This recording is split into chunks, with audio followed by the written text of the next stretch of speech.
It's paint and players. It's colorful and in your face. Paintballs. Paintball players. The best are gathered here in Orlando for the World Paintball Championships.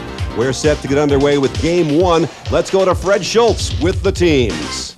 All right, I'm here right now with the Paraplegic Turtles who are getting ready to go out and play the Ironman. How you guys doing, man? You all psyched? Oh, yeah! Excellent. All right, maybe you can give me a quick rundown of the strategy on this field, because it looks like kind of a tough puppy out here. Sure. You know, we've got all these little bunkers out here. What we think the Ironmen are going to do, they're going to split up a 5-5. 5 on one tape, 5 on the other. They want to shoot out our center.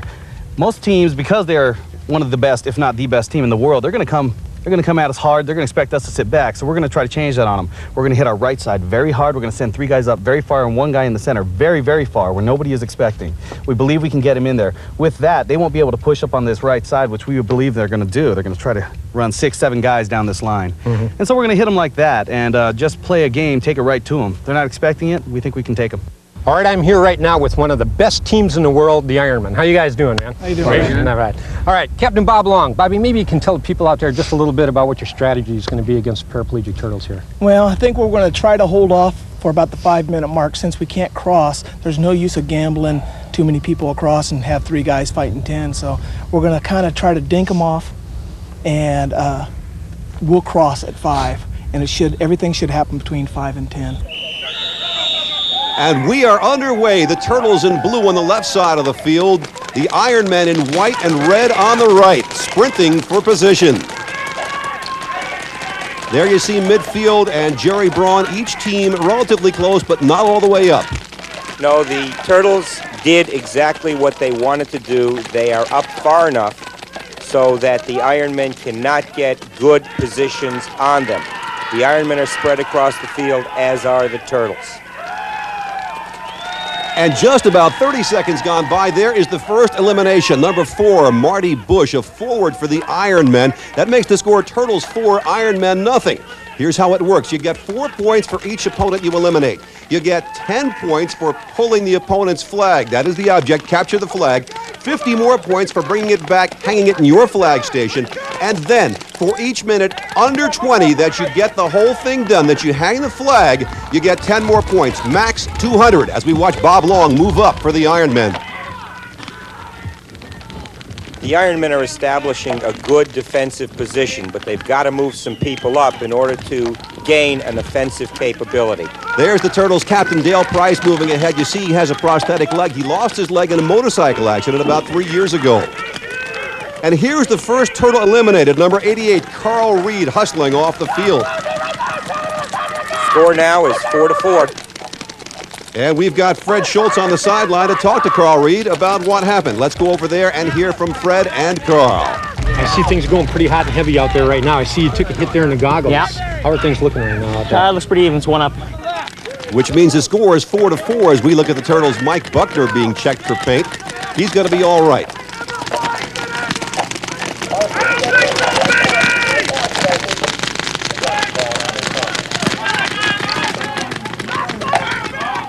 Just about 2 minutes into this game now, and as Bob Long of the Ironmen mentioned before the start, time is crucial, Jerry, as to who can go and when.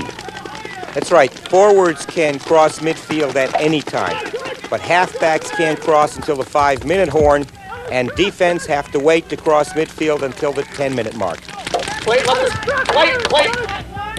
let the guy on the left come out some, Clayton. The Ironmen's Dave Youngblood calling out instructions to teammate Clayton Kyle there.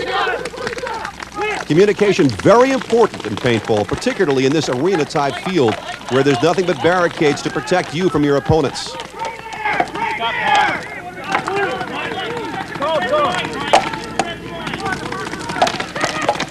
Look at the intensity on Dave Youngblood's face. Jerry, the Ironmen in a defensive posture here. The Ironmen are in a strong defensive position with several team members forward. They've got some offensive capability. Now here's Dave Youngblood making a move, Jerry. It looks as if he's been hit.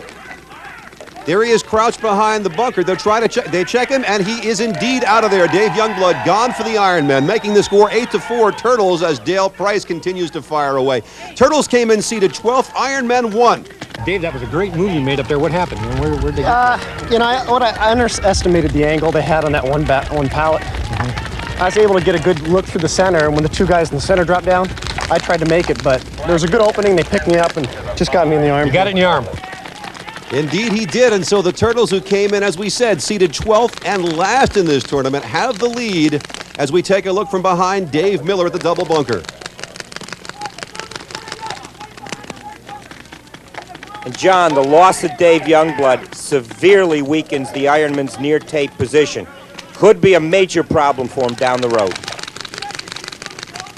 Mike Buckner moving up for the Turtles, trying to press the advantage. We move toward the 5-minute mark in this game.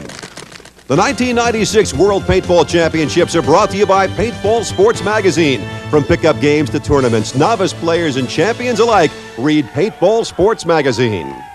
We are well underway in Game 1 of the World Paintball Championships here in Orlando, Florida. Hello, everybody. I'm John Nicholson, along with Jerry Braun, managing editor of Paintball Sports Magazine. Jerry, we've got the 12th-seeded Turtles out of Utah against the top-seeded Ironmen from California. The Turtles are a young, strong, fast team, but they've got their hands full. The Ironmen have been 3-time series champions, 3 years in a row.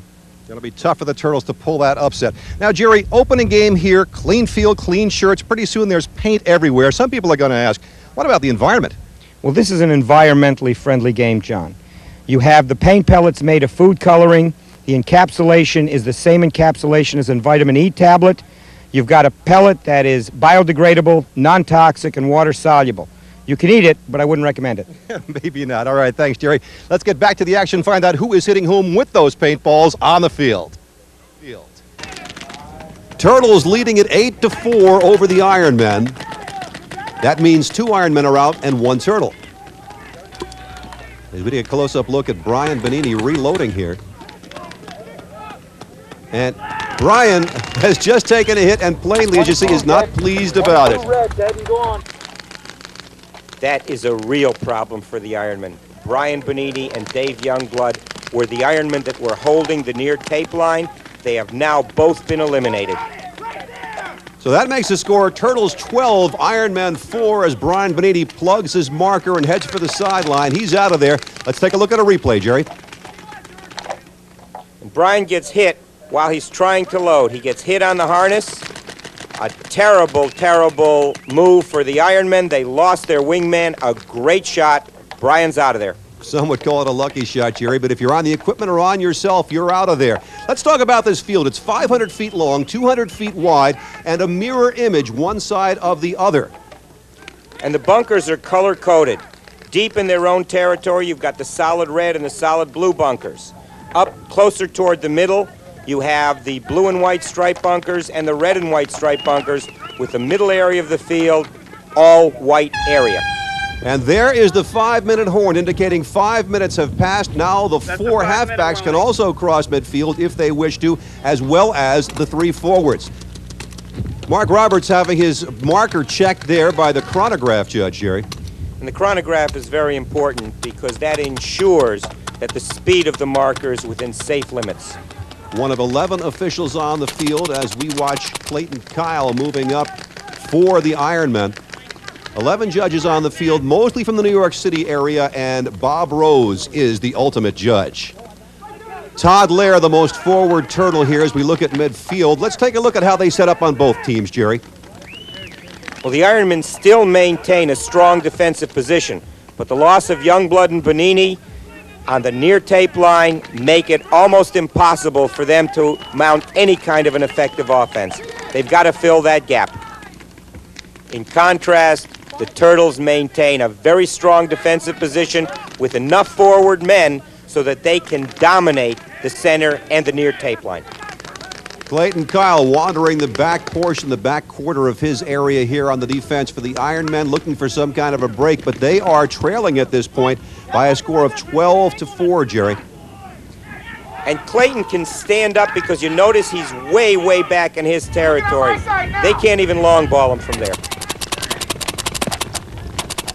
Right there, Judge! Right there on that guy! He's gone! The middle guy's gone! Right there, Judge! As in any sport, Clayton Kyle lobbying the officials, trying to get an opponent called out of there.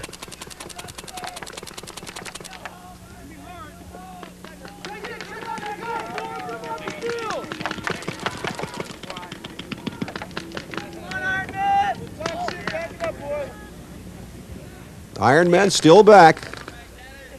Wide open center of the field practically as we take a look at the Turtles, who have the wind at their backs. John, the Turtles are a very patient team. They're showing that. They are up in players. They are certainly up in position, but they're waiting. If they can get a few more Ironmen out, believe me, they're going to move. And they have plenty of time to do it. We have yet to reach the 10-minute mark here in this first game of the World Paintball Championships. Now there is a second turtle out. Bob Long talked beforehand about trying to dink off some of the turtles, and there goes one of the turtles. Jeff Miles, number 75, is gone. That makes it 12-8. And as Jeff heads for the sideline, Fred Schultz there to greet him. Let's go to Fred. Hey, where'd you just get eliminated? Right here on my hopper. Oh, you got it in the hopper. You guys still have them down now. What is it, 3-2 right now? Yes, 3-2. And you guys seem to have the advantage. You guys are up the farthest right now. I think we've got the advantage right now if we just keep holding it. All right. Yeah. Bob Long on the left, Dirk Gadbury on the right. There we see Dirk for the Ironmen hunkered down. They still trail at 12-8 as we continue the first game of the World Paintball Championships. Right back. The Turtles moving up, trying to build on their 12-8 lead as we take a look at Todd Lair. He is the furthest forward for the Turtles, but still about 15 yards back from midfield. The Turtles have the lead. Let's see how they're set up, Jerry. The Turtles are in a beautiful layered position. They have a very, very strong defense. They have power on both tape lines. They can dominate the middle. They can certainly dominate the near tape line because Bonini and Youngblood have not been replaced. The Ironmen have not filled that gap, and the Turtles are taking advantage of it. They're moving their people into position. They control the game.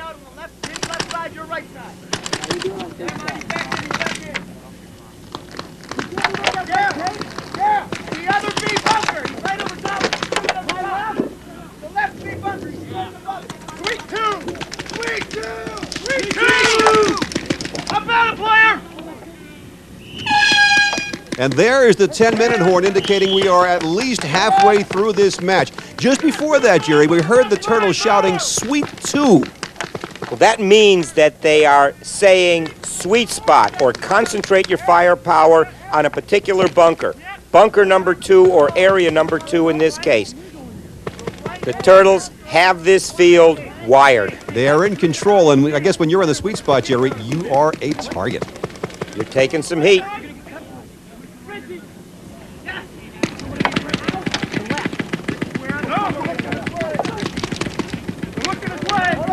Darryl Trent there for the Ironmen, hold up behind that double bunker, trying to communicate.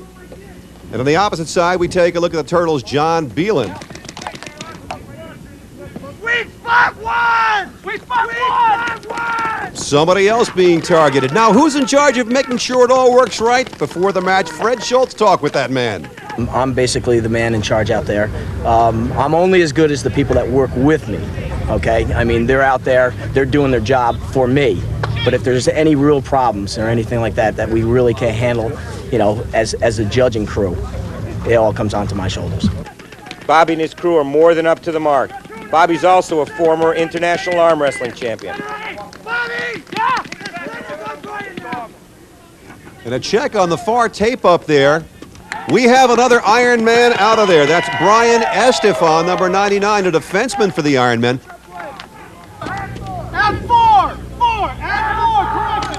Turtles captain Dale Price calling it. That's 4. 4 down for the Ironmen, 2 for the Turtles, making the score 16-8 as we watch Estefan depart the field. Turtles are in an overwhelming position. They're up manpower, they're certainly up position. And this is a team, the Turtles, that came in seated 12th and last. The 12 teams, 11 from the U.S., 1 from Britain. In the first round, 6 games. If you win, you move on. If you lose, you're gone. In the second round, each team plays another team, and you add up the points from the first 2. After 2 rounds, the 3 teams with the most points go on to a round-robin final to determine the World Paintball Champion team.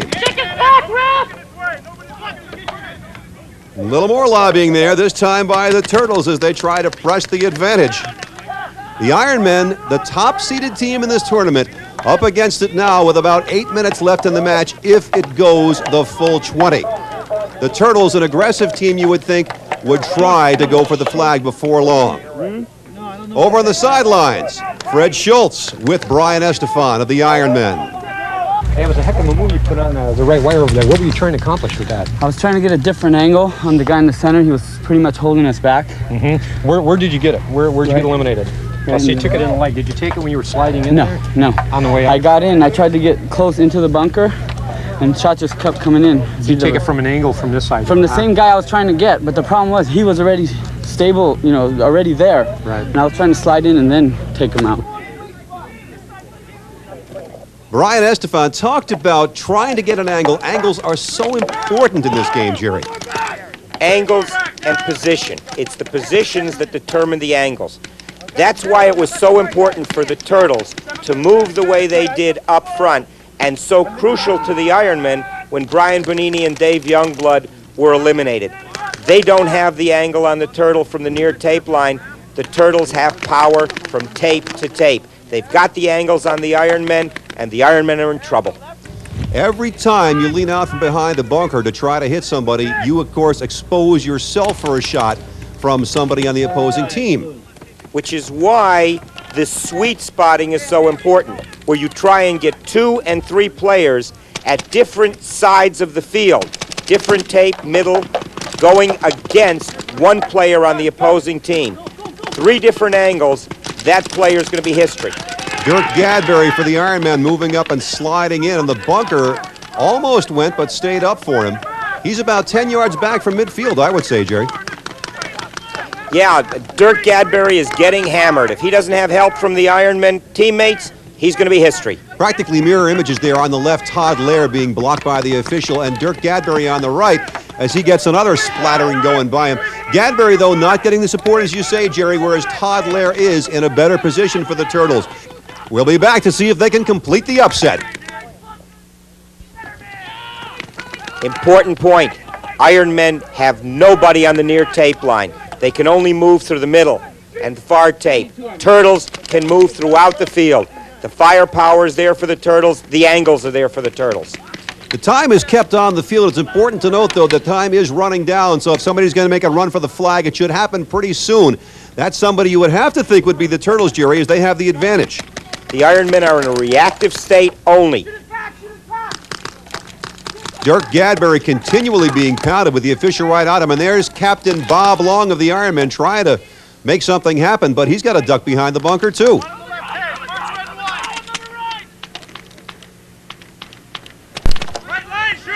Shane Pestana for the Ironmen also being hammered. As the officials confer, they may be expecting something soon. Note they are in communication with the two-way radios there. And there is the barrel of Bob Long's marker. Splatter on the stock. That won't eliminate him, though. You've got to be hit with a paintball. If the marker is hit, you are out. Ironmen all hunkered down. Doesn't look like they're trying to make a move at all, Jerry. The Ironmen's only chance is really to stop a turtle push. And yet now Bob Long has had a change of heart, apparently. Moving up, sliding in safely, but he's being blasted. Look at the paintballs hammering off that bunker. Bob tried to make himself small, but couldn't make himself small enough. He is now gone, and that gives the Turtles a 20-8 lead. Captain Bob Long is history. And now the Turtles are making their move as Eric Felix goes out for the Ironman on the far wire. The Turtles moving up in a hurry. There is Dale Price moving ahead to the midfield bunker for the Turtles. And now Dave Miller, there you see him going up on the right and heading for the flag as the Ironmen exit. The rest of the Ironmen apparently have been eliminated, so that's 40 points for the Turtles. And a wide open Dave Miller heads for the flag. 10 points for the first pull for the Turtles. And a dejected Clayton Kyle leaving for the Ironmen. Now the relay to the opposite end. Time of the essence, because every minute under 20 they can get it there and hang it is 10 points more.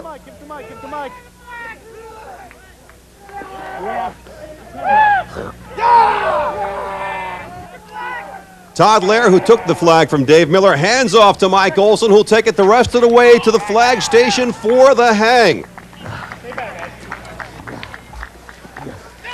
50 points more for the hang. Pack it up, boys! Pack it up! You're going home! They'll check Mike Olson for paint to make sure it counts, check everybody else to see who survives, but it appears the Turtles have pulled it off. Right here. Yes. Right. You're right. You want us to gather somewhere live, please? Bobby, what happened out there, buddy? They just outshot us. You know, they played better than we did. It looked like a couple of your rabbits got taken out at the beginning. They played better than we did. They were a very good team. Okay, well, that's very admirable, Bobby. Hey, it was still a good game. All right. So it looks like your plan worked pretty good, am I right? Yeah, it worked. That worked out perfect. It is. What do you think was a strong point in that? Well, I think they didn't think we'd go as far, and our middle man took out anybody on the left, or on our right, their left, and it just worked for us. When we got the hole, we went. Excellent. Well, I can see you're a little bit out of breath. Yeah. Here we go. Here we go. So the top-seeded Ironmen go out with a show of sportsmanship, and Fred's with a victorious Dale Price. You know, Dale, your plan, you executed your plan exactly like you say you were going to do. What do you think was a main factor to you taking them like that? We got in their faces harder than they expected, so they weren't able to come into the bunkers as hard. They were really surprised, I think, by that. Also, we were patient. All our guys, we wanted to move earlier, but the Ironmen, they have two guys that can take out all of yours. Oh, without a doubt. They're a class team, and plus they're excellent shots. That's what really was amazing. I mean, you guys sat there, you stayed covered until you got a few of them out, and then you moved in. Right, that's what we were trying to do. That was a very good push. Make them make the moves on us, let them make the mistakes. Right, and you know, Bob came over and congratulated the guys a little bit earlier. I thought it was really a classy act, too. No, you know? he's a good guy. He's a real good guy. Yeah, I have utmost respect for that team. You just beat an awesome team, you know that. Yeah. Hey, any given day. Congratulations. that's the bottom line, any given day. Congratulations, you did a great job. Thank you. The 1996 World Paintball Championships have been brought to you by Westgate Resort. Over 1,000 suites in the Orlando area, minutes away from all area attractions. And by Paintball Sports Magazine, game sites, stores, equipment, special events, the first and last word in paintball all over the world. Dale Price and Mark Roberts were eliminated. The Turtles wound up with a 120-16 victory over the Ironmen. They move on. And our next game will feature the Phantom Force from Oregon, seeded number 11, against the second-seeded Houston Heat in the World Paintball Championships. There's the trophy they're looking for. Excitement aplenty in the weeks to come. For now, for Fred Schultz and Jerry Braun, I'm John Nicholson. Thanks for joining us, and we'll see you next time.